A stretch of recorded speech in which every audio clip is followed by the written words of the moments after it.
you ready to learn to get rid of stress in your life? To learn how to deal with the emotional turmoil that causes strokes, heart attacks, bad health, and even weight gain? Life-changing habits for work, family, and everyone you deal with start here with Andrew Wittman. It's time to get warrior tough. Here's Andrew Wittman and Dutch Coleman. All right, it's time to get warrior tough, the most monumental hour in media anywhere. We're your leadership and mental toughness coaches, Andrew Wittman and the Dutch Coleman. Yep. Man, this song never gets old, man. This track right here, man. I love it. I love it. Oh, yeah. Yeah. All right, I got to fade it down, and we'll spend the whole show doing this, man. That's awesome. If you want to join the conversation, use the hashtag #GetWarriorTough on the Twitter. Dutch is at the Dutch Coleman. I'm at Warrior Tough PhD. The website, of course, is getwarriortough.com. We have an exciting show tonight, Dutch. Absolutely. And speaking of Twitter, get at me at the Dutch Coleman. I want to hear from some of you guys about this show. This is going to be a good show. Something that you guys can use directly as we do. The things we talk about are something you can use immediately. It's not something that has to develop over years. This is things the moment you turn the radio off, you can begin to deploy the things that we talk about. I'm telling you. Now, listen. I'm speaking right when we speak tonight's show. It is towards leaders in management, but listen, as a leader, it doesn't matter what your job title is. You could be the lowest paid intern and be a leader in your organization. This is about relationships as well. I mean, in the workplace, when you're a leader, it's about relationships with those that are in your space, right? That you kind of direct or guide. And in different aspects of our lives, we're all leaders somewhere. So all these things can be transferred. These are transferable ideas across many, many mediums, whether it's in sports, whether it's within your family, right, whether it's in your church community. Church. A lot of these things, we're all those leaders somewhere. Right, and let's define leadership again. If you guys have been in any of our seminars, you listen to our stuff, you know that leadership comes from the Old English. It is based on the word craftsmanship, and leadership actually is skill, craftsmanship, skill in influencing direction, course of action, attitudes, and opinions. It is a skill, like a craftsman. It's like a carpenter, a blacksmith, a coppersmith. Skill in influencing direction, attitude, course of action, and opinion. So it's influence. It doesn't matter what your station in life is, you can have influence on anybody at any time. And that's what we teach, how to tap into that. But, Dutch, like we said, who do you have to influence first before you can influence anybody else? Yourself. Ground zero leadership. What up? All right. So a couple of weeks ago, we did a show on State of the American Workplace. Remember those awful numbers where only 2 out of every 6 employees were engaged, 3 out of every 6 employees were disengaged and just taking a check, and 1 out of every 6 was actively disengaged, sabotaging your efforts. Right? You remember that? Oh, yeah. All right, so that went out all over. I mean, it went all over LinkedIn and Facebook and Twitter, and comments came rolling in, and emails and texts, and I even made sure that our coaching clients, our corporate clients, the C-suite people, listened to that. So, and a couple things came up with some coaching clients, since then. And I said, let me make it real simple for you guys. You as leaders in your company. So, and again, it doesn't matter what your position is. If you see yourself as a leader in the company, it applies. Here's the job of every leader in the company. You only have 2 things to do. Really, it's 2 things.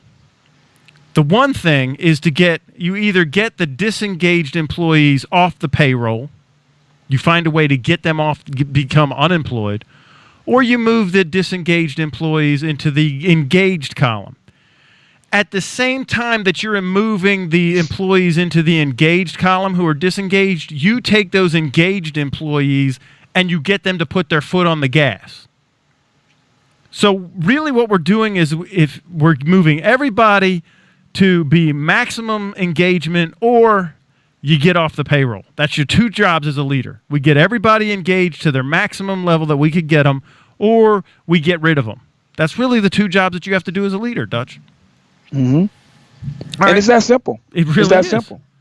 Now, here's what happens. I would love it if disengaged people just left my company, because it just makes it easier. If you just quit, then I don't have to go through all the the hassle of HR and severance pay and unwinding this thing. So I love it. So what I'm about to tell you is how to keep the ones that will be engaged with you, and how to keep them engaged and their foot on the gas. Right? So if you identify the saboteur, don't do what I'm about to tell you. What Dutch and I are about to discuss, it is not for the saboteur. We want them to leave. No offense, but you're costing me $3,400 per $10,000 of salary. You gots to go. Okay, so we're looking at entrepreneur, and so because hey, Dutch, I'm a contributor for Entrepreneur Magazine, man. Do you know that? Yes. Shameless plug. Yeah. So anyway, one of my fellow contributors, Justice Marcus, put this out this week. It's called "Mistakes That Make Your Employees Leave You." So I'm going to put a little bit of different twist on it, where Dutch and I are going to put our spin on it. But it's just kind of a list of some common mistakes why an engaged employee would leave the company. And this is very costly. It's as costly as having a saboteur. Let me say this, because when you lose somebody in leadership or an engaged employee, remember those Gallup numbers told us that it's cost an average of $310,000 to replace that person. Mm-hmm. So I got pushback on this week, Dutch, because some of my clients were, well, shouldn't we just try to get the disengaged people to be engaged? Shouldn't we? That's what we'd be focusing on?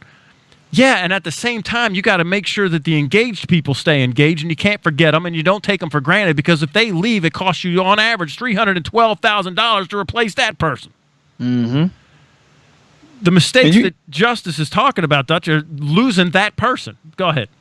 Yeah, I was going to say, you find that in marketing as well, when you have all these introductory offers for new customers. All your new customers get all this neat stuff, and your existing customers are sitting there going, hey, what about me, I've been with you guys for 8 years. Why can't I get the NFL Direct package for free for just signing up? You know what? I quit. You did it. I know it. You know? Man, but you're right. Yeah, come on, man. So you cannot ignore and this is a huge problem, because what's that saying, Dutch? If it ain't broke, don't fix it. So we just ignore these people.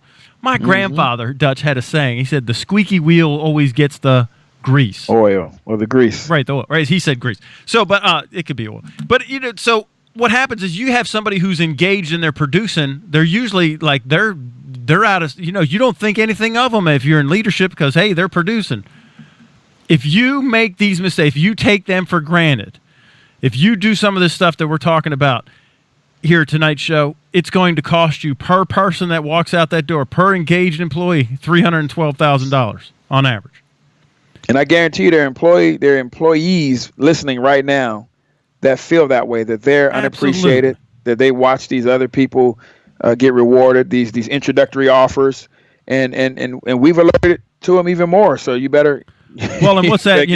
You screw up and you move up. I can't even tell you how many times I've seen that. I know we're laughing, but it's, and this is the kind of reason why, because the squeaky wheel gets the grease. So here's the first thing is that the reason that people leave is that you're overworking them. That's the first thing. And you know what? If you have engaged employees, if say like, and here, what's that old rule, right? 20% of the people are doing 80% of the work. Mm-hmm. I think there's a book out there called the 80-20 rule or 20-80 rule. But it's 20% of the people. It's just like that in church, too. Like 20% of the people in the church are the ones that do all the volunteer.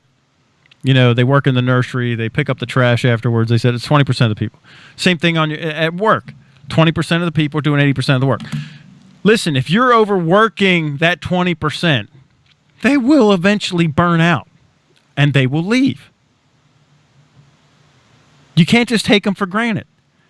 Now, Dutch, there was a study that came out at I want to say it was Stanford. It was Stanford University that shows that a person's productivity after 50 hours begins to drop, and after 55 hours, it becomes counterproductive. Remember, we did a show on that a long time ago, man. Yes. If you're working these people at 55 hours, there's a diminishing rate of return. Like you're hurting yourself. It's counterproductive. Absolutely. So listen, guys, if you have, and this happens in law enforcement all the time, because it's what happens is there's like a hiring freeze, there's a budget cut. So then when something happens, they draft officers to work overtime, and they have to stay on and work overtime. So then you got guys that are on the clock, you know, instead of 12 hours, it's 16 hours.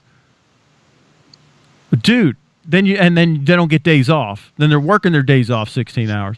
Well, no wonder we're already like their nerves are half fried before they even walk up on any scene anywhere.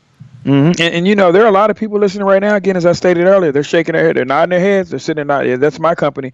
We work 60 hours. They don't care about us. They So listen, what you need to do is you need to. We've got about a minute and a half left, but you need to contact your organization that you work for, and you need to make them aware of us at GetWarriorTough.com. Let them know that you've been listening to us. Let them know what our capabilities are, and maybe we can help you in your situation. Maybe we can help improve your situation by impacting the culture at the organization where you work, and because it's not going to get any better. This is a 100, 200 year problem, and we can come in and right? I mean, we can come in and help out. We'd love to. And here's the issue, like, so what happens is the psychology behind this is, Dutch, is that when you are overworked like that, and you mentioned another thing, you said that you don't feel like they take you for granted, they don't care about you. Those two things go hand in hand, because if you just keep telling me I got to work, you don't care anything about what's going on in my life, because and everything becomes a crisis for you. Nothing is a crisis. You know, I can't have a crisis. I can't even have a life, because your inability to plan and budget now becomes an emergency on my part. And then you hold that over my head with the paycheck, and I begin to see, hey, you know what? There's not any rewards here for me. I'm being punished for good work. I was raising my kids, and I would say this: look, guys, in this world, you got to understand that good work is rewarded with more hard work. Facts. We're going to put more on you. All right, we're up on a break. You listen to the Get Warrior Tough radio show with Dutch and Andrew. We'll be right back.